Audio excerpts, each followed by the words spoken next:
As y'all know, we just tuned into the Plaqueboy Max album chat. If y'all want to see that reaction, make sure y'all go tune into that. But this video is titled, "This Plaqueboy Max album is not good." How do y'all feel about the album? Let me know in the comments and things of that nature. Me personally, it had a few good songs on there, but in its totality, it's not a great project. But it's underground rap. What do you actually expect the underground album to sound like? What's poppin', y'all? Plaqueboy Max, who has been the premier streamer, the breakout streamer of the year when it comes to 2025 and later end of 2024, he just dropped his debut album. So for those, it's called 5 Forever. 5 Star is his crew, what he calls his fans, the brand that he reps. And I think the cover is dope, off rip. He's got the 5 Star with the New Jersey Nets jersey, which was he even, how old was he when the New Jersey Nets turned into the Brooklyn Nets? Because Jay-Z was one of the people that came into the Brooklyn Nets, and that was what? Bro, what are you talking about, my nigga? You're yapping, gang. Get to the point. Niggas started talking about Jay-Z and the Nets. Yo, gang. 2010, 2011, when Magna Carta Holy Grail came out, and Plaqueboy Max is what, 22? So he was like, what, 6, 7, 8 years old? Maybe? Who knows? But I think it's a dope cover either way. Now, he just signed to Field Trip Records in partnership with Capitol. And it was Quavo that leaked this when he was like, yo, we on the same label. I think it's a solid move for him to sign to a label just to get a lot more of these collabs easier. And Facts. Shout out to them because they listened when I was like, yo, why don't they just do these music streams in a studio so that people could smoke as opposed to the Airbnb? And it looks like he started doing that. So maybe I wasn't tripping and making that suggestion, and it wasn't something that they had tried before. One thing, though, is that Plaqueboy Max had been seen more as a curator and an engineer to a degree, not like engineering proficiency, but he was handling the engineering of these songs. And I'm going to first review my thoughts on this album, because this album is Plaqueboy Max's album of him rapping. And I listened to this album twice. I actually took notes on this, and this is more than I've done for any other album that's dropped this year, for even artists that I like. Like, I'll listen to it on my own. I'm not taking no damn notes. Maybe if it's an artist that I kind of mess with, I'll listen to it once, and then I most likely won't really talk about it after that. Because for this, it's his debut album. The guy's a streamer, too. He also said that he wanted to not take a break, but he said he wanted to fall back on making his own music on stream to focus, and he just felt like there was a lot of pressure on him on stream. So I wanted to give him a completely fair shake instead of just going in there off the first listen and dismissing it, which might have happened off the first listen. So I'm going to go track by track. Now, off rip, the first song, Yacht, this song is absolute trash. My first thought was, what the hell is this? If this album is going to be like this, no, I might not make it to the third, fourth song.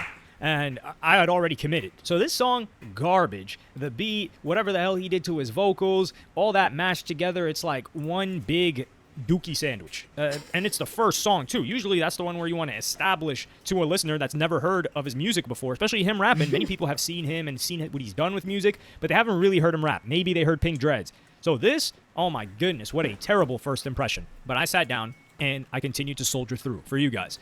The second song, Lay Flat, I don't think the concept was bad. You know, lay flats, first class. A lot of rapping and writing in general is just saying a bunch of different things, saying the same things in a bunch of different ways.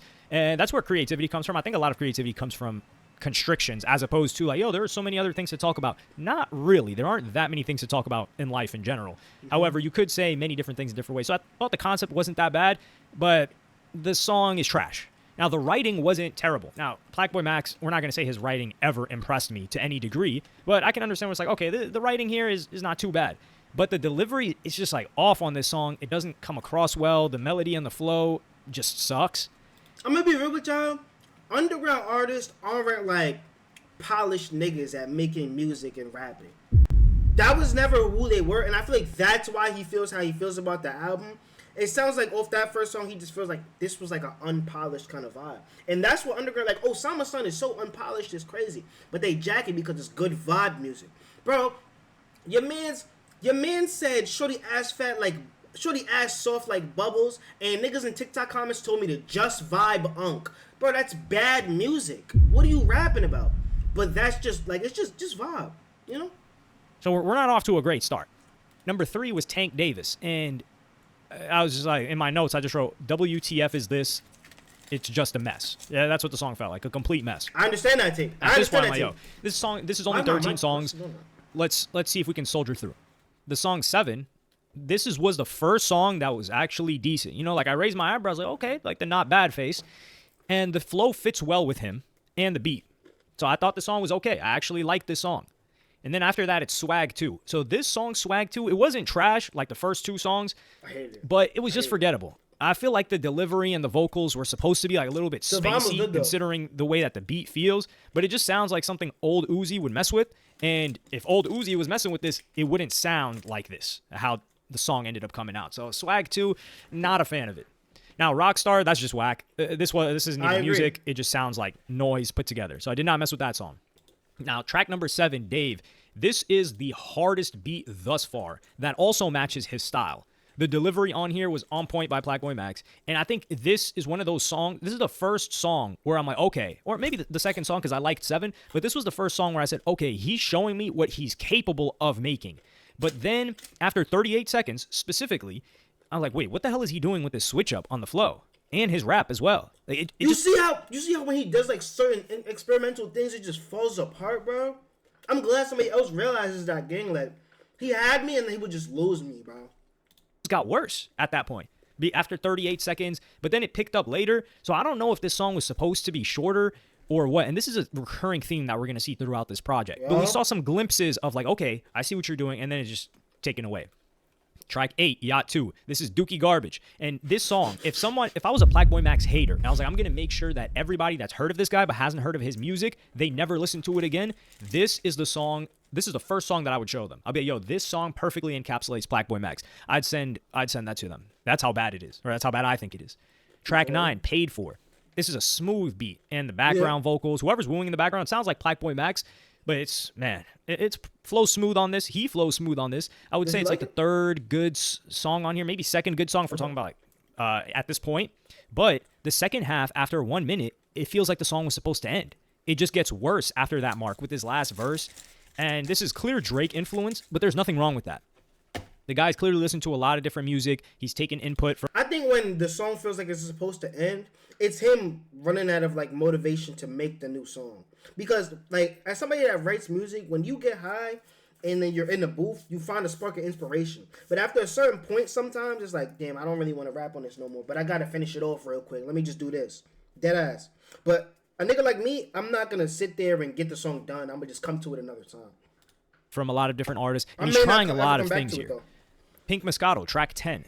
This is a solid song, but it feels like it's another one of those songs that was supposed to end at 1 minute. It just gets worse with the second verse. And I don't know why he's extending these songs past 1 minute. Maybe because some of these songs were snippets. I don't know. Were these song snippets? Plaqueboy Max stands, fans, 5-star guys are going to have to let me know if that's the case. If you just released a song the same length as the snippet, maybe people are disappointed. Because I know for Spotify, the minimum is 30 seconds. I don't know if it's a minute now. But you don't need a song to be 90 seconds. Now, granted, you should be able to make a song that's 90 seconds. Mm-hmm. But this song just gets worse after the 1 minute mark with his last verse. And I don't know if he's coming back to these songs later to finish them or what, but that's what it feels like. It feels like he laid it down and he had like this, he was kind of in this flow state, and then he just leaves it and he comes back and it just picks up and it feels. Chad, what did I just say? What did I just say? See? I understand. It feels choppy. Like, it's just, it's hard to describe. Now, 11, SOS. This song just sucks. I get he's experimenting here. The writing, like I said, isn't bad. There aren't any bars where I'm like, oh, this is terrible. Now, there aren't any bars that impress me either. But it's like, okay, I get it. And the thing is, like, he's trying. It's like a little bit of a reflective song, but he's just not delivering it well. So I think what he was trying to do isn't bad, but the song itself, yeah, it comes out, it sucks.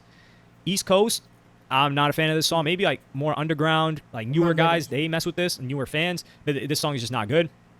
And then track 13, Casper, which is the last song on the album. I like the opening to the song. The beat is nice. The concept of the song is okay.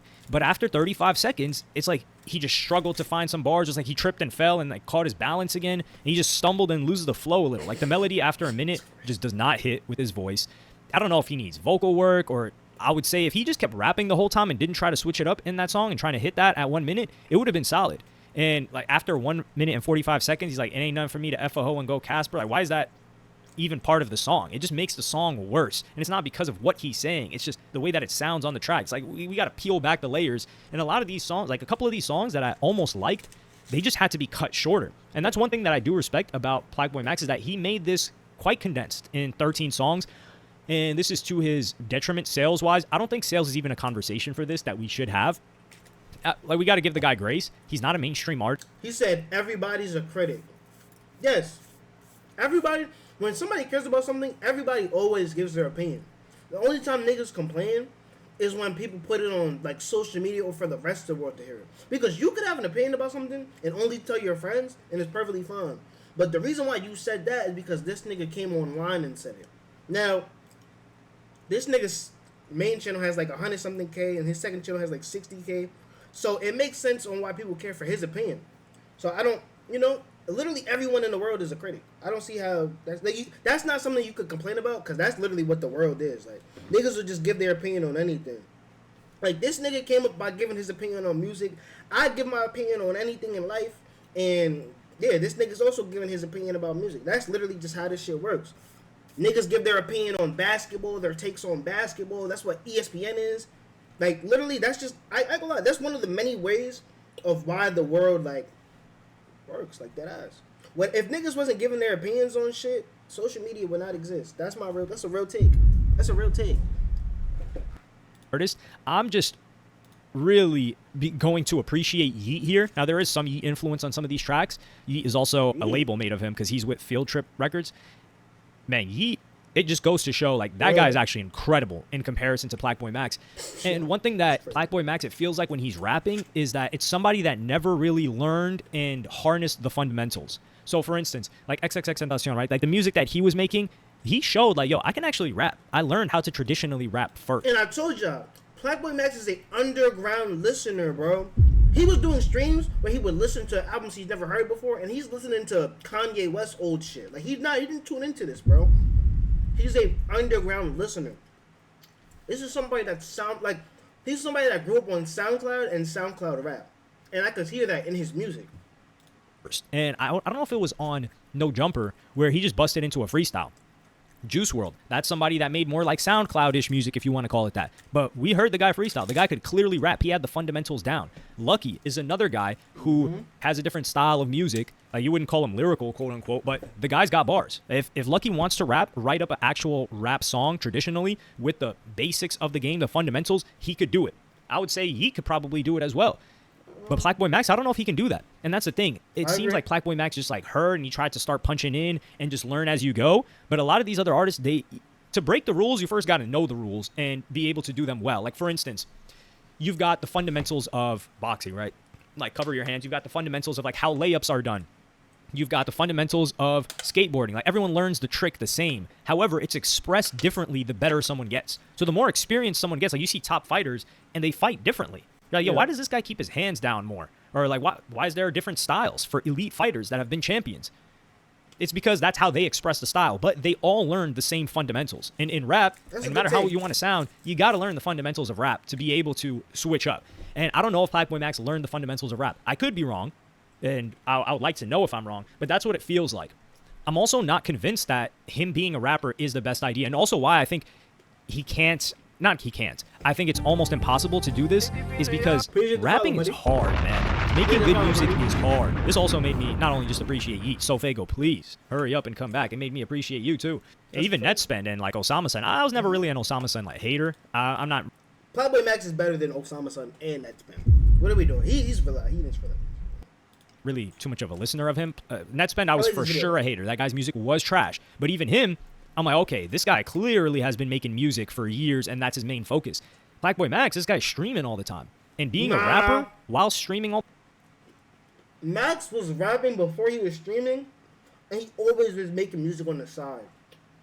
Before y'all knew him, when y'all did know him. So I wouldn't... This isn't, I blew up from streaming, now I'm a rap. This isn't that. The time and getting better at being a rapper. It's not like, okay, you already spent your dark years, all of those years from like 16 to 21 rapping, and then now you're a streamer. No, you were streaming and maybe like doing music on the side. And then now you're trying to play catch up, yet we're going to compare you to rappers if you want to be a rapper. That's true. When what I thought Plaqueboy Max's album was going to be was him being a curator, a tastemaker. That's how I see him, and that's what his brand is like too. It's like, hey, I'm going to put these, like DJ Khaled. And he's only saying this because he's on the outside looking in. All the Song Wars he curating. Bro, before he was doing Song Wars where he was like collabing and doing all these like curated mixtapes and stuff, which he still does. Because he just did one with Atlanta. Before he was doing that, he was making his own music. Like, it was centered around him. He was by himself in his crib making music, late night streaming. And the people that watch him knew all of this that's going on now was going to happen. I believe that Plaqueboy Max could have been an ideal DJ Khaled-esque figure for the new generation. So I'm gonna get these producers in the room. I'm gonna get these artists and these singers and these rappers to lay down the tracks exactly like how I want, and then he pushes the album. He's like, yo, this is my album. And maybe he's like, yo, he says 5-star throughout the track. Not like DJ Drama or something where the majority of the song is someone else, but he's actually just executive producing. Because when your skill is like, for example, like a stylist is not a fashion designer, but a stylist knows style and knows how to put the style on somebody. A fashion designer might know how to design the piece, but not how it's going to look on different people or how other people should wear it. Then there's other things like this, like I guess like food critics and actual chefs. Now, are actual chefs the best food critics? I don't know, because chefs have specialties, and that's what they focus on. Regardless, with Plaqueboy Max, I think that was a missed opportunity, and maybe it's because he's really, really passionate about rapping, or it's because he didn't want to be seen as like a DJ Khaled when that was the majority of his content. I don't think it's a missed opportunity. He still does the DJ Khaled thing that he's talking about. Nah, I'm not good with that take, but the album wasn't bad in my opinion. Everything I'm seeing, either people hate it or they love it. Bro, what I got from the album was, it sounds like a young guy making similar music to what he likes to listen to. Exactly. That's all this is, bro. And he's literally just having fun with this shit. And I was on IG, and I wanted to see these comments. Now the post says, first impressions on Plaqueboy Max's debut project. Alright, he said, it's alright, nothing special, just average underground music. That shit was amazing, and anyone hating is lost. This is probably somebody that is a underground listener. But majority of people agree that this is just average underground music. It's literally all underground music, bro. And honestly, this is what I expected from the album. Like, I don't know what people expected to hear when it came to Plaqueboy Max getting on these, like, oh, I'm gonna drop a mixtape real quick. So yeah, I'm actually kind of confused on why people felt like he was about to go in here and, you know what I'm saying, showcase crazy abilities. It's a solid first tape. It's a solid first tape for the streamer known as Plaqueboy Max, or like, you know what I'm saying, the average underground nigga. But if somebody that wasn't, like, if Plaqueboy Max was just a random nigga that was just rapping, and we just so happened to come across what he was doing, it's okay. I would give it a 7 for underground music. He had certain songs in there was like, okay, yeah, this is definitely yeah. And then certain times like, okay, this is yeah, and then it just goes off the rails. You see what I'm saying? So I feel like with Max, it's extremely solid.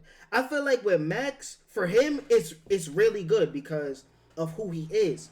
But when you look at artists, like, if you look at other artists, like, because like he said, when you're rapping, you're going to get compared to other artists. So if you look at the other artists and what they're doing is way better than what Max just did for us.